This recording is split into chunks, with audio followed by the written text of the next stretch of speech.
4,000 years ago, an Alabai could take down a wolf on a diet of nothing but scraps, bones, and the occasional carcass. Pretty wild, right?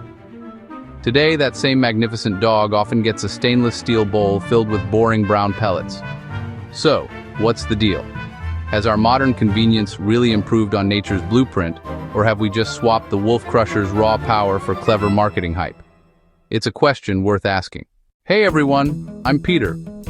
And believe me, I've seen this debate play out firsthand. I've been breeding Central Asian Shepherds for 5 winters, tucked away in the foothills of Pennsylvania Penn, which means I've witnessed both sides of this feeding fence up close. Over the next few minutes, we're going to dive deep, comparing the ancestral raw diet that forged these incredible giants with the kibble diets most vets recommend these days. We'll explore which approach truly keeps their joints healthy, their teeth sparkling, and, let's be honest, our wallets intact. It's time to cut through the noise and separate genuine insights from mere marketing fluff.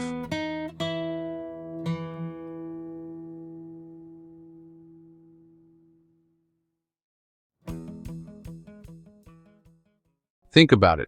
In the Alabai Mountains, these dogs weren't just pets. They were working beasts, pulling 15-hour shifts guarding sheep. What was on their menu back then? Raw mutton, goat offal, maybe some sour milk, and the marrow-rich bones the nomads tossed aside. That wasn't just random food. It was a carefully balanced, high-protein, low-carb feast.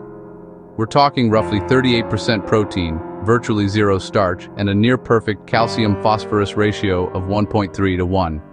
Scientists who've actually studied modern street dogs in places like Ashgabat found that litters living on a similar natural diet had that same ideal calcium balance without ever seeing a factory-made meal.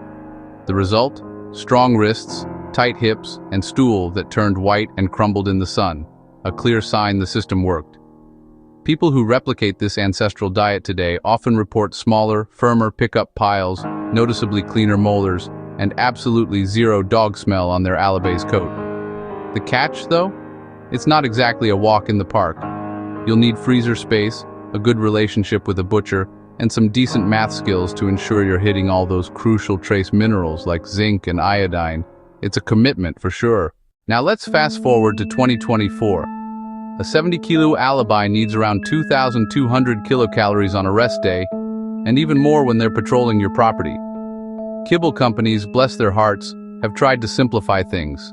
They've done the math for you, formulating every cup to AAFCO standards and pricing it at about 0.35 C-TAS per 100 kcal. That works out to roughly $2.45 a day. Compare that to $5 to $7 for a raw diet, and the convenience factor of kibble is just unbeatable. Tear the bag, pour, and you're done. Many giant breed kibble formulas even boast added glucosamine for hip health. But let's take a closer look, shall we? Most kibbles cap out at around 30% protein, often relying on cheap fillers like rice or beet pulp. And here's where things get tricky.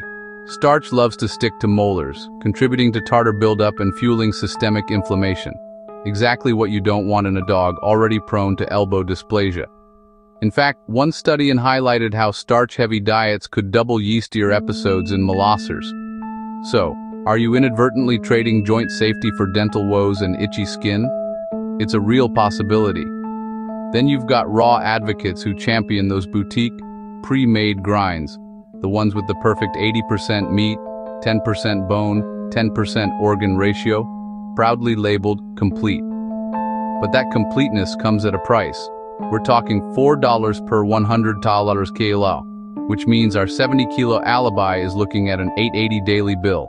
And even then, you still need to remember to add oily fish for that crucial omega-3 balance. Skip that step, and you might see a dull coat, thinned heart muscle, and elevated ALT enzymes on their next vet visit. And let's not forget the elephant in the room: bacteria. Raw meat, by its very nature, carries risks. A 2022 FDA recall, for instance, found salmonella contamination in 23% of commercial raw diets. While healthy dogs often cope just fine, if your toddler decides to give the dog's bowl a kiss, well, that vet bill is on you. It's a reality check for sure. If navigating this whole food thing feels like walking through a minefield, do yourself a favor and hit that subscribe button. I drop breeder-level husbandry tips every single week, and trust me, the next video walks you through my exact supplement checklist for giant pups. You won't want to miss it. So, what actually makes a difference when it comes to your dog's health? A fascinating 2023 Polish study followed 120 Alabai, splitting them into 3 groups: cheap kibble, premium kibble, and a home-mixed raw diet. After 4 years, the hip dysplasia rates were 28%, 19%, and 17% respectively. What does that tell us? The jump from cheap kibble to raw only bought an additional 11% in joint safety, but the gap between cheap and premium kibble was already 9%. Translation: ingredient quality often matters more than the cooking method. If a full raw diet isn't in your budget, don't despair. Buy the highest protein, grain-free kibble you can afford, aiming for protein above 32% and starch below 20%. Then, top it off with some real food additions: 1 raw egg 3 times a week, a turkey neck for teeth cleaning on Sundays, and a teaspoon of oily fish daily. This hybrid plan lands at about $3.20 per day, helps mitigate some of the risks, and delivers stool quality almost on par with a full raw diet. My verdict? For peak condition, raw wins, but only if you're truly committed to meticulous sourcing, precise weighing, and rigorous pathogen control. Kibble, on the other hand, wins for sanity and your monthly budget. But here's the real secret. Whatever you choose, keep that protein above 32%, starch below 20%, and maintain a visible tuck in their body condition. The Alabai's metabolism hasn't changed in 4 millennia.